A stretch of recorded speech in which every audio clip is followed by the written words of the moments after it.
പരിശുദ്ധ അമ്മ ജീവനോടെ പ്രത്യക്ഷപ്പെട്ട ഈ ആൾത്താരയിൽ എൻ്റെ കുടുംബമായിട്ട് വന്ന് സാക്ഷ്യം പറയാൻ സാധിച്ചതിൽ നന്ദി പറയുന്നു.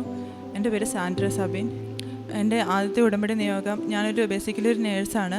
അപ്പോൾ UK ഞാൻ ഹെൽത്ത് കെയർ അസിസ്റ്റൻ്റാണ് വർക്ക് ചെയ്തുകൊണ്ടിരുന്നത്.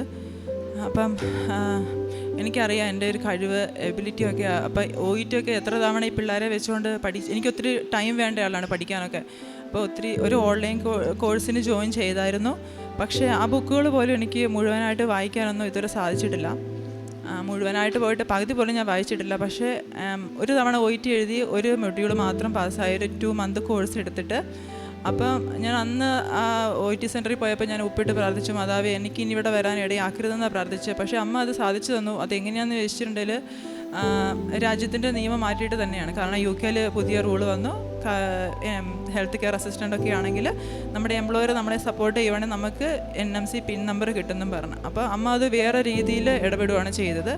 അപ്പം ടൈം ഷോർട്ടനിങ് തന്നെയാണ് നടന്നതെന്ന് ഞാൻ വിശ്വസിക്കുന്ന. ഉടമ്പടിയുടെ ഒരു ഫീച്ചറാണ് ടൈം ഷോർട്ടനിങ്.